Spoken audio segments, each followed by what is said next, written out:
I'm a nurse by profession. Graduate po ako sa CEU. And then po, after ko po makagraduate, nag-work po ako sa hospital for 1 year.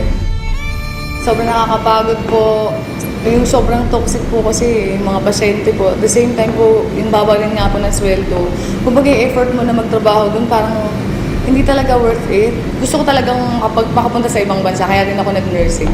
Napapagod lang ako, tapos po wala rin ako naiipon. Kung dito lang ako magtatrabaho, walang mangyayari sa future ko. Nung naka 1 year na po ako sa hospital, kumbaga parang na-realize ko na hindi ako para dito sa hospital. Hanggang nag-work ako, nag-apply po ako sa bangko. Kasi nga medyo mas mataas ang sweldo. Ang hirap-hirap magbilang ng perang hindi sa'yo. Milyon-milyon po araw-araw ang binibilang ko. Pero parang sabi ko, kailan kaya darating yung time na sariling kong pera naman yung binibilang ko.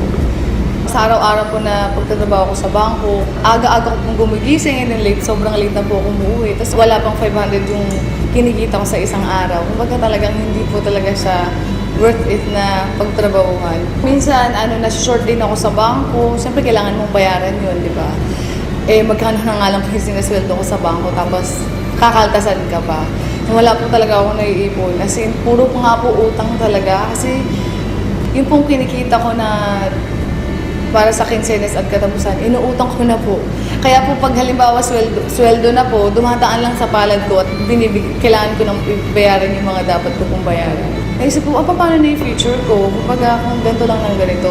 Etong negosyo na to, pinagdasal ko kasi talaga siya. Nung after ko pong magdasal, actually mga ilang days lang namit ko po si Upline Jong Jorge na isa rin po sa mga Millionaires Club ng Royal. Kumbaga po, sobrang blessing na ma-share sa akin yung opportunity. In-explain niya sa akin yung negosyo. Ang ganda pala talaga ng Royal.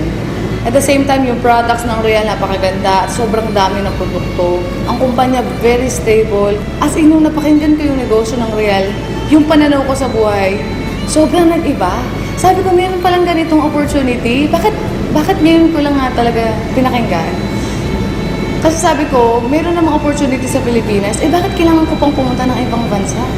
Actually, nung umpisa, sabi lang naman sa akin ni Jong, idadagdag ko lang sa ginagawa ko. Hanggang dumating yung time na ginagawa ko yung negosyo, yung kinita ko po sa Royal ng 1 week, katumbas na po ng 3 buwan sa bangko. Kaya sabi ko po, grabe talaga, parang kailangan ko na talaga i-full-time ang Royal.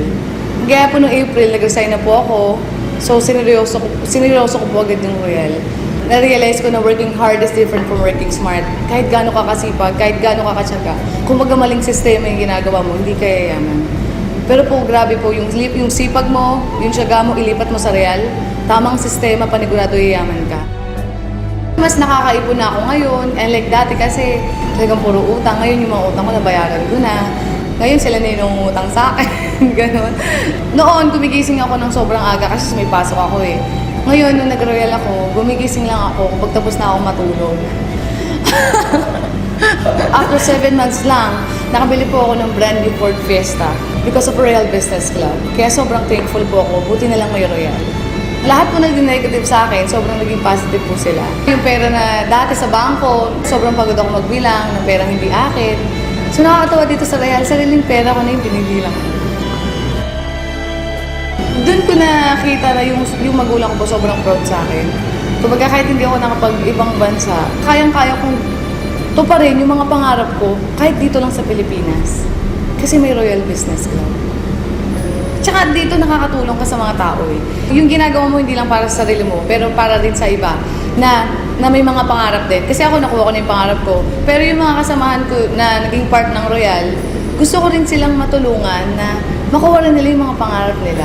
Ang sasabi ko lang lalo na sa mga kabataan, sa mga empleyado rin na tulad ko, syempre naging empleyado rin naman ako, na maging open-minded lang kayo. Buksan nyo lang yung puso't isipan ninyo. At the same time, dito hindi naman sinabing iwan mo yung ginagawa mo eh. Ang sabi lang naman ni Royal, idadagdag mo lang sa kung anong ginagawa mo. Kung wala kang dinadagdag sa ginagawa mo or binabago, hanggang dulo wala namang magbabago. Meron lang kasi akong binago, meron lang akong dinagdag, kaya may nagbago. Kumbaga yung mga pangarap ko, nakuha ko because of Royal Business Club. Buti na lang may Royal.